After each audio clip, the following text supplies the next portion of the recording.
Welcome to ShiftWatch. I'm your host, Starbuck. I'm still assimilating a little bit energies that I collected while I was in Grafton, Illinois last week.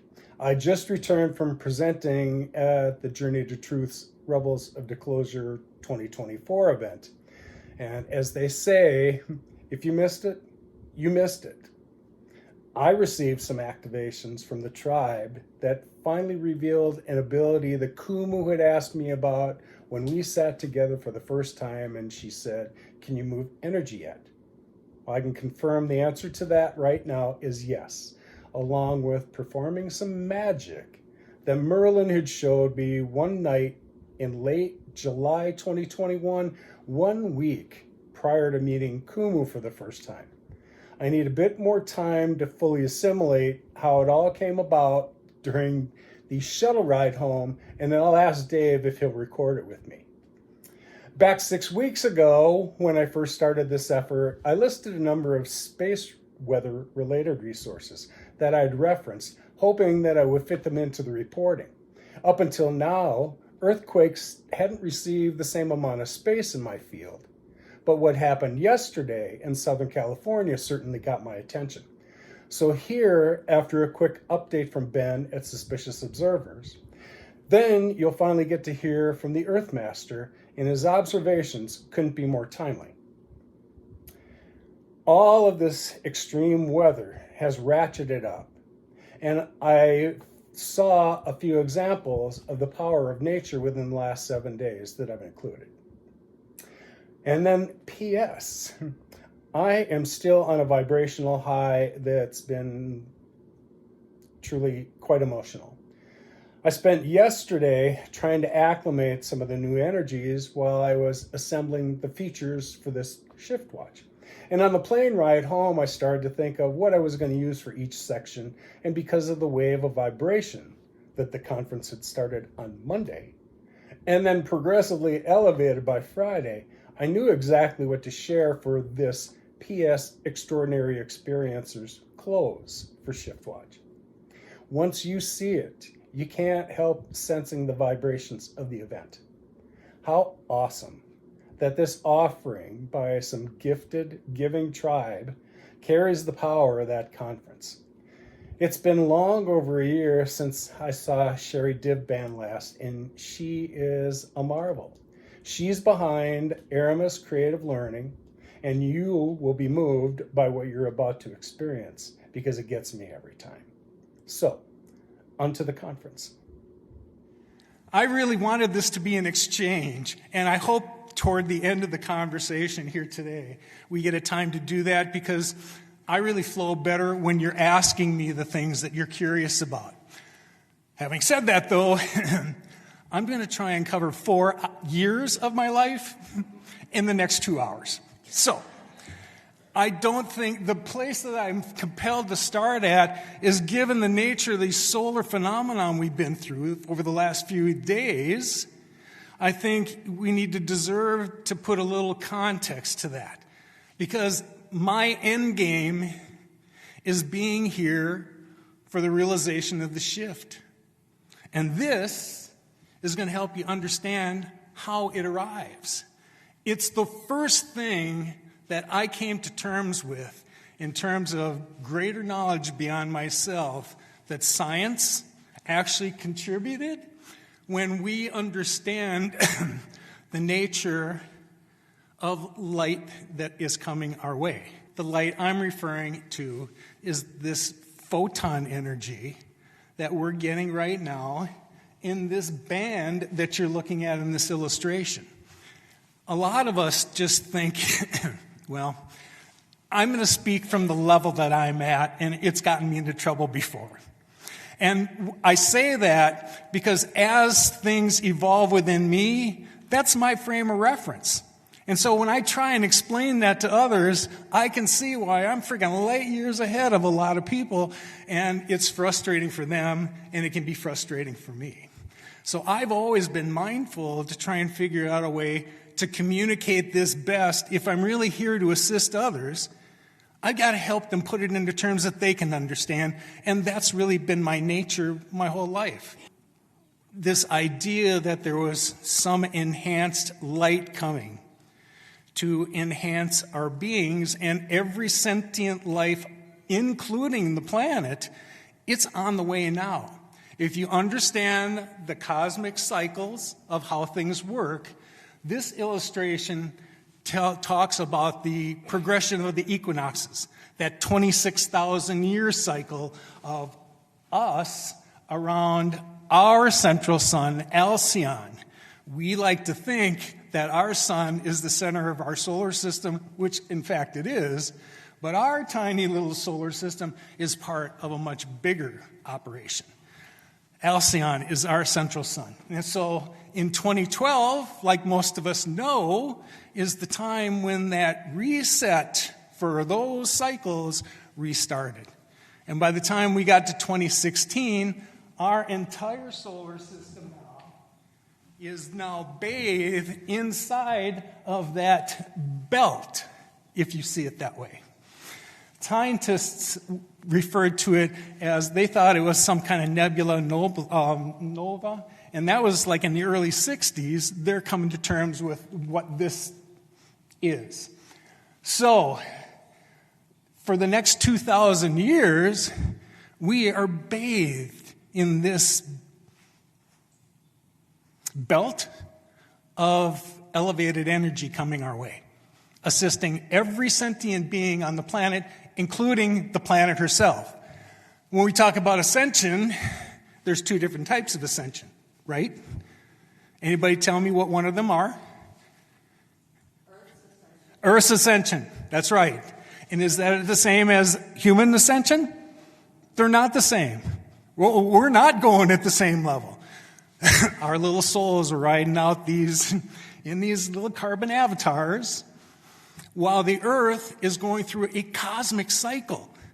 We're here for 80 to 100 years and put our stamp, and we learn the things we're supposed to learn, and then we move on, reincarnate again, ascend to something else. The choice is yours.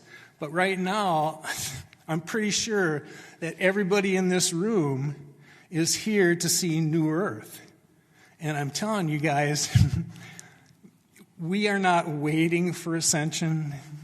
We're not in the middle of ascension. We're this frickin' far from the end of it. And if the solar phenomenon that you just watched over the last several days wasn't proof that whatever this last jolt is coming, I want you to just give it some thought and let it sink in. Once I've said it, I've satisfied my obligation to pass along the information. It's up to your discernment to decide whether this means anything to you or not. But I sense that you will. Good morning, folks. Well, the quiet on the sun didn't last long. Solar flaring has returned. We've got a tightened watch for eruptions starting this weekend. We'll get some good graphics, cosmology, and galactic astrophysics as well here, and we're starting with the last 24 hours on our star, and we find the incoming active region behaving like many of us figured it eventually would. We also have a coronal hole incoming on the north, dark patch you see top left there. The southern incoming sunspots released an M7 solar flare yesterday afternoon, and we'll zoom in on that here. You can see the flare light and the plasma ejecting. Luckily, it was not a very wide burst, and it will miss the Earth. But the sunspot will be facing us in the coming days, and we'll be all eyes on it. We did take some geomagnetic effects yesterday from a solar wind enhancement, phi angle flip leading to a level 2 geomagnetic storm condition. It is waning back this morning. The European Space Agency puts out this graphic pretty much every time we get a big geomagnetic storm, and I never get tired of seeing it. You can find it at the link below visualizing the main impacts of space weather on our technological world. Interesting article out on dark energy. They are now saying it appears to be changing over time, which is a very fun way of letting us all know the constants they've used to construct their paradigm of the cosmos are wrong. Veteran observers remember, it is likely that dark energy is actually just magnetic repulsion. Many of you caught our video last night. It's been a decade since we did deep dives into the topic of planetary geometry and earthquakes. And a quick word to those who were commenting, yeah, but okay, how many times do we get alignments and there isn't a big quake? Doesn't that disprove this? No, because with alignments on approximately 4% of days, having 70 to 75% of the big ones during alignments is very significant. But even if that weren't true, 80% of fingers are not thumbs. You're going to tell me that thumbs and fingers aren't correlated? 95% of bullets ever fired from guns hit nobody, and I guess pulling a trigger has no correlation to gunshot wounds. See how dumb that sounds? Good. Lastly, folks, awesome observational data by Chandra with a garbage hypothesis of explanation to go with it. They've spotted the northern plasma and material outflow at the chimney of the galactic center. Now, the problem comes when they discuss this in terms of the central black hole of the galaxy. I still remember when nothing could escape a black hole. In truth, this is where the outflow occurs because of the electromagnetic setup of the large-scale coherent field of the galaxy along the north-south polar axis. It's expected as part of the polar, toroidal, equatorial, and current sheet dynamics, and that is why the chimney is there. Hey, how's it going there, folks? Welcome back here to a weekend update, Saturday, May 18th, 2024. It's about 10:52 a.m. here, California time. Latest activity here on the Earthquake 3D globe, as you can see, is quite a bit of movement happening there into the Southern California area this morning. Got a decent swarm of earthquakes stirring up here. Roughly about 111 earthquakes in the last 24 hours, although this looks like it stirred up roughly about 1 o'clock this morning. So literally within the last 12 hours, 11 hours, we've seen over 100 earthquakes here off of the southern end of the Brawley seismic zone, which is an extensional plate boundary of the San Andreas Fault. So this is a little concerning, obviously, when we got that much earthquake activity close to a major locked area.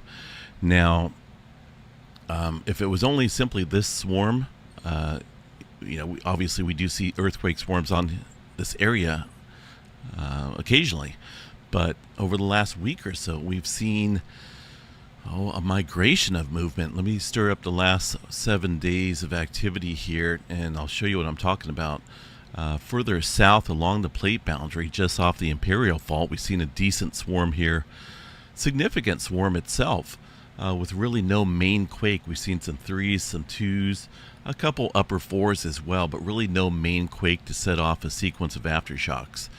We watched that migration head up here a little bit. You can see the yellow circles there indicating some of that earthquake activity roughly about the same time as this earthquake swarm further south last week stirred up.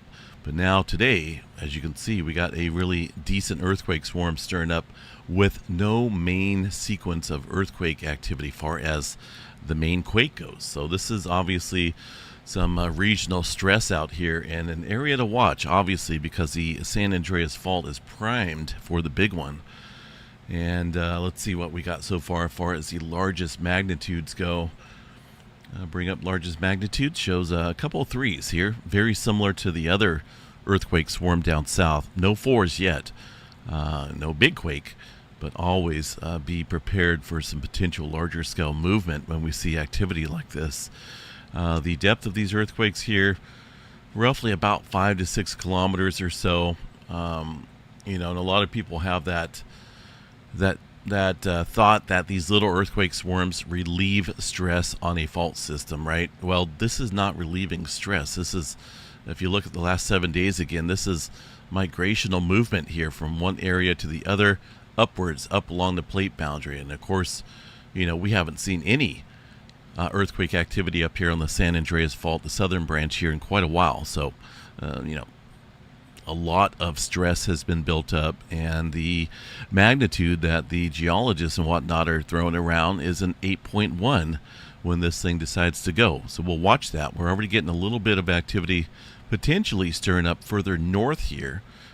As I showed you, it's a migrational pattern up north close to the San Andreas Fault. The latest one, 1.6, and 2.1 early this morning, a little bit closer to that southern branch. Dr. Lucy Jones here, the face of the USGS, and everyone turns to her for her earthquake knowledge and whatnot, and she claims that the triggering zone is about a mile or two from the San Andreas Fault. So this is getting awfully close here. We got to watch that, see if the swarming doesn't get a little bit closer to this region. The main swarm here sits about looks like about 10 to maybe 15 miles just to the south with this cluster, but still got to watch it because that's quite a bit of earthquake activity.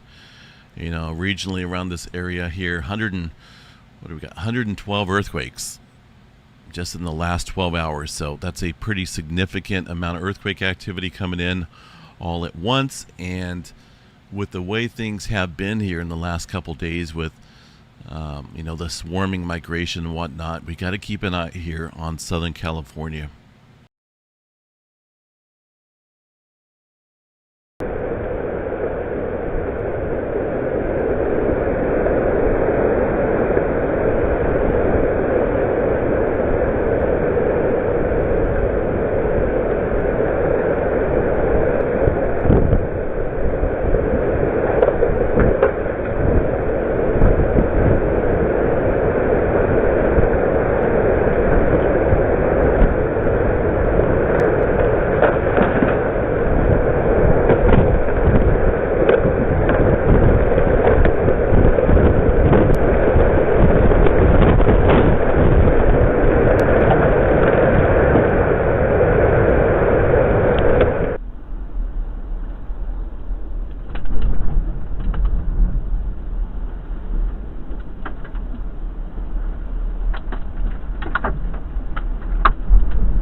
What does freedom mean to you?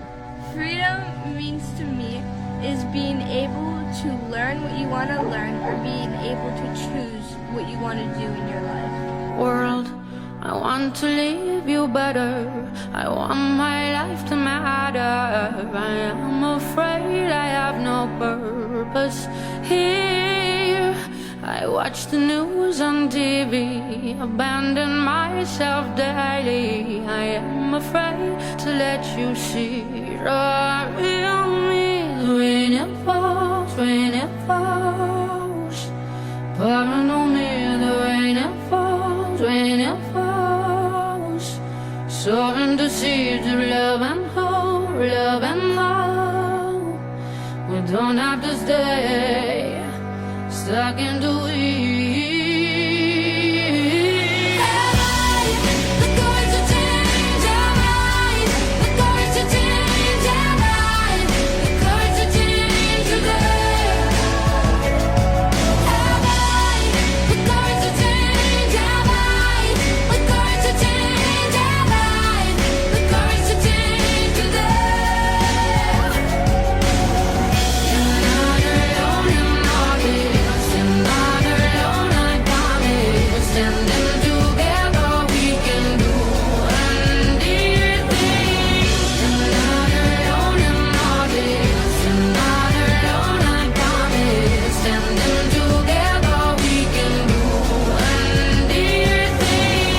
freedom mean to you? To give love. Thank you. World, you're not alone in all this. You're not alone, I promise. And then together we can do anything. I want to leave you better. I want my life to matter. I am afraid I have no purpose here. When it falls, pardon on me, the rain it falls, soaring to seeds of love and hope, love and love. We don't have to stay stuck in the wind. Have I the courage to change? Have I the courage to change? Have I the courage to change today? Have I the courage to change? Have I the courage to change? Have I the courage to change today? You're not alone in all this. You're not alone, I promise. Standing together we can do anything.